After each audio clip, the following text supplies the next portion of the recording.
Hello, my name is Hunter, and this is MasterQuest.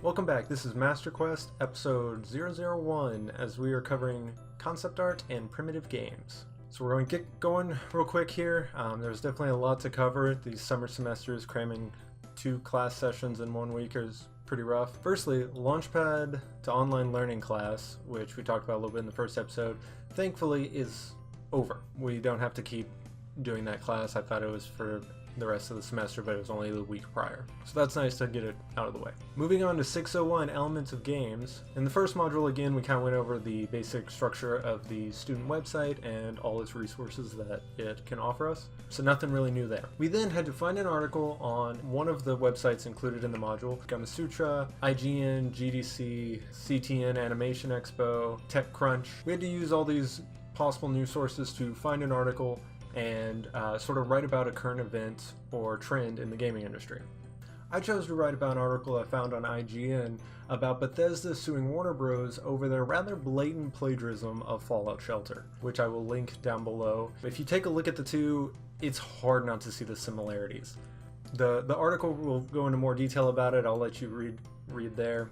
But in my paper, I also referenced PUBG suing Fortnite over Fortnite using the Battle Royale mechanic, which seems like it would be kind of a tough lawsuit, as the Battle Royale mechanic has been used elsewhere, and PUBG isn't even the first creators of it. That honor actually goes to H1Z1. But I got my paper all put together on the first day of class, and I submitted it, and sure enough, on the following day, PUBG actually dropped their lawsuit to Fortnite, so like I said, it's going to be a tough suit.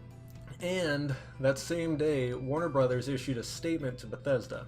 Contrary to Bethesda's baseline accusation, Warner Bros. At no time induced behavior to use Fallout Shelter code in Westworld. Again, that's a pretty bold statement, considering if you look at the two. I haven't been following the gaming industry too closely lately, but it was really interesting to sort of see these things develop and be able to write about them all simultaneously. In Module 2, we discussed concept art and its role in pre-production. We also looked at the elements of concept art that we should try to use to create effective concept art, such as a mood board or influence map. These are a collection of images that are meant to really grab at the heart of your design and what the feeling you want to give the viewer. Also, influence boards are really good fun to put together at the beginning of any project. It's an open place to just sort of throw all your ideas out there and sort of see what fits. So for instance, a mood board for, say, Fallout 3, or any Fallout game in particular, would be a collection of images that were most likely made in the 50s depicting the future. So in all that retro sci-fi, you would sort of mesh all of those together into one image and present that to sort of get the theming of Fallout. Secondly, reference boards. This is a little different. You're not so much going for a feeling, but instead the technical or historical accuracies of those items. Again, referencing Fallout, if we want to design one of the cars in Fallout, we will take some time, look at the mood board to get that 50s sci-fi feeling, but then when painting in the details, we'll be looking at images of tires, windshields, windshield wipers, engines, and the like. Third on the list is thumbnails. So when we're designing that car for Fallout, we want to sketch out a ton of different little bitty drawings as fast as we can, basically trying to answer as many questions design-wise as possible. Hundreds and hundreds of tiny little sketches of the shapes of cars and what we might want to use in the final product. Doing a bunch of thumbnails allows for our art director to sit down, look at all these options, pick what he likes most, combine what he can, and then have a more refined idea of the art direction moving forward. Another element of concept art is the composition, making sure it seems balanced. Next, we looked at shapes. Within those thumbnails, we would use primitive shapes to represent the more complex structures of the environment or props. Next, we have lines. Lines can carry a lot of different feelings to them. Thick lines carry weight, jagged lines bring the sense of danger, straight lines feel bold. Using these different styles of lines, we can definitely carry a specific feeling through our images. Following that, we have color. Using different colors, or the lack thereof, can provoke many different emotions. After that, we have contrast. This is referring to the tonal values of a painting. Making sure an image has plenty of contrast, we make sure the audience stays hooked in what they're viewing. And lastly, we have balance. Balance is referring to the equality of the relation of physical objects within the scene, which may or may not give a sense of stability, but it does offer a way to guide the player through the scene and make sure they're looking at what we really want them to look at. Secondly, we had to write a brief paper on a well-known concept artist within the gaming industry. I chose Adam Adamowicz. He's most notably known for his work on Fallout 3 and Skyrim. Being the main concept artist during pre-production for Fallout, many if not all of his ideas ended up creating the foundation of the game itself. Sadly, I had only learned of his work after his passing in 2012 due to lung cancer. I will include a link below for you to see some of his amazing work, as well as a post from Bethesda expressing their love for Adam and the sorrow of his passing. All of the art I used in reference to the elements of concept art were Adam's, and here are a few more pieces that I think really capture his ability and style very well.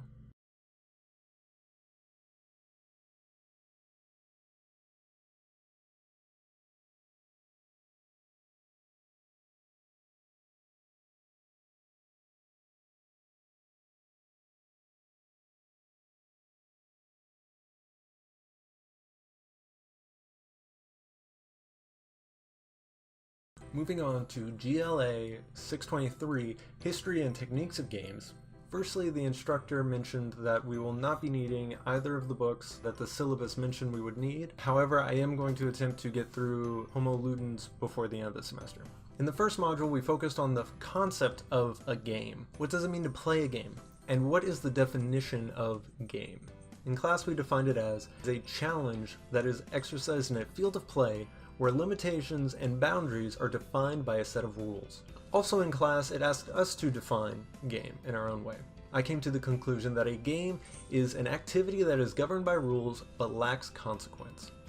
But in Homo Ludens, Johann defines it as any activity which executes only for pleasure and without concise purpose.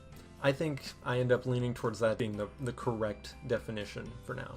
Let me know below how you would define game. Secondly, we were asked to discuss how games and their rules mirror and reflect society, both in terms of structure and culture, which there's a lot to say on the topic. But when I think of this prompt, I get stuck on the idea that games are so heavily woven into our society that it isn't just a mirror image. Because when we play a game, we suspend our disbelief and exit the social norm. For example, the ground is lava. We are willing to let the belief of the floor being lava dictate what we do as we stop standing on the ground and begin jumping from chair to chair. Another good example of this is a pillow fight. I'll post a link of a video of someone running around throwing a pillow in someone's hand and immediately starting a pillow fight with a complete stranger. It's crazy how often the complete stranger will immediately drop whatever it is they are doing, step out of the norm, and just begin a pillow fight with this other stranger. In that instant, we completely disregard all social norms and create a whole new set of rules to follow. And we do that to build stronger connections within the social norm, the same norm that we just threw out the window to play the game. The normal social rules say not to talk to strangers.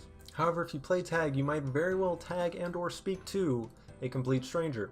At that point, you are no longer strangers. You might not know them, but the ice has been broken.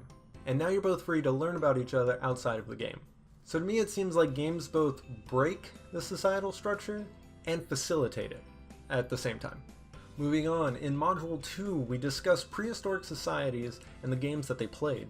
Mancala is a great example of this. It helps teach strategy, resource management, and planning ahead, all things very useful for early farmers. I ended up taking a break from work and actually playing a couple rounds.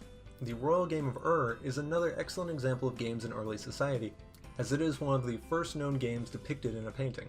I found a website where you can play it for free. I'll post a link down for it below. Honestly, it was way more fun than I expected, and I definitely recommend it for all game developers. Let me know down below what your favorite ancient game is, and I will give it a go. For homework in Module 2, we had to create a primitive game made up of the following: 1 plastic container and lid, 2 dice, 6 marbles, 6 baubles, and 2 checkers or discs. We didn't have to use all of these items, but we couldn't use any other items.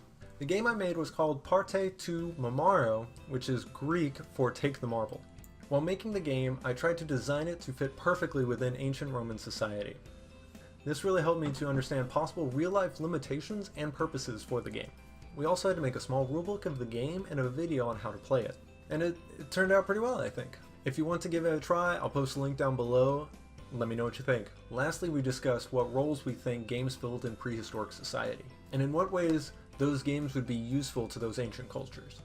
In the first chapter of Homo Ludens, Johann discusses the idea of early games originating in religious ceremonies, which this is something that really seemed to strike a chord with me. So for me, when looking at those early games through the lens of religion, it is possible to see more purposes that those games may have had, such as the royal game of Ur, which has a river running across the board. This river signifies the passing into the afterlife. It is possible that these games originally were meant to teach the players about the struggle of life that they will inevitably face and the end that is unavoidable. Also, games using dice or knuckle bones to act as the divine seems to be a perfect fit for this. It allows the religious figurehead, be that a shaman, a witch doctor, a priest, or the like, to show the seemingly divine interaction from the gods with every roll. So I know we went through a lot today. It's pretty rough doing 2 modules per class every week and then having to just recap it all into such a short video. I might start releasing one video on Wednesday covering the first module of the week and then a second video on Saturday covering the second module. As always, let me know your thoughts down below. Thanks again for watching, and I will see you next time on Master Quest.